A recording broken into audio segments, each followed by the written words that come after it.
प्यारे मित्रों, नमस्कार।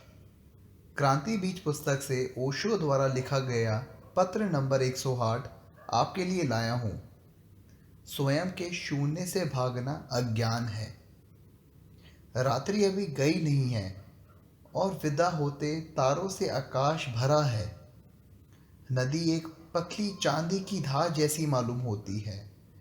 रेत रात गिरी ओस से ठंडी हो गई है और हवाओं में भी बहुत ठंडक है।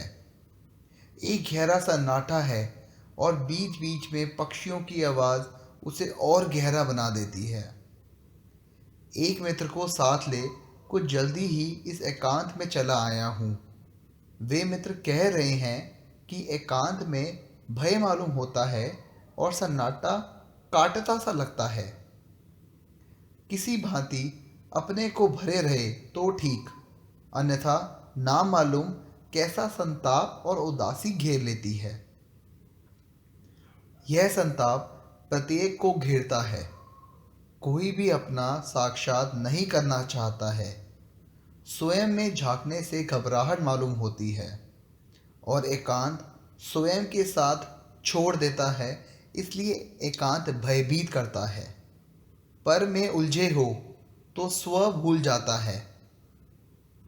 वह एक तरह की मूर्छा है और पलायन है। सारे जीवन मनुष्य इस पलायन में लगा रहता है, पर यह पलायन अस्थायी है और मनुष्य किसी भी भांति अपने आप से बच नहीं सकता।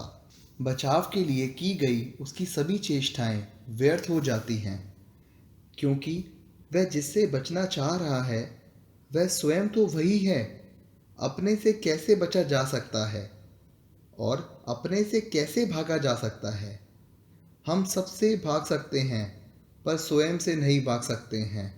जीवन भर भागकर हम अंत में पाएंगे कि कहीं भी नहीं पहुंचे हैं।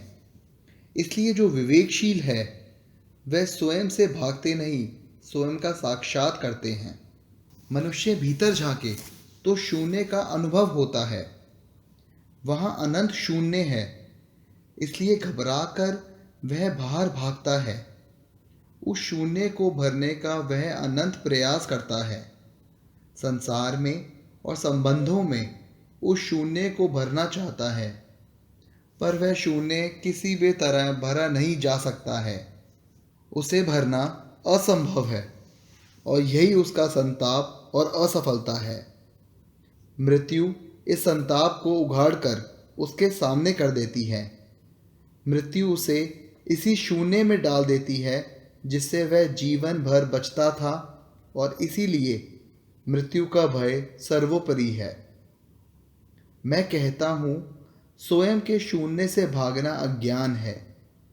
उसके साक्षात से, उसमें प्रवेश से जीवन का समाधान उपलब्ध होता है। धर्म शून्य में प्रवेश है। मनुष्य नितांत एकांत में अपने साथ जो करता है वही धर्म है। धन्यवाद। जय ओशो।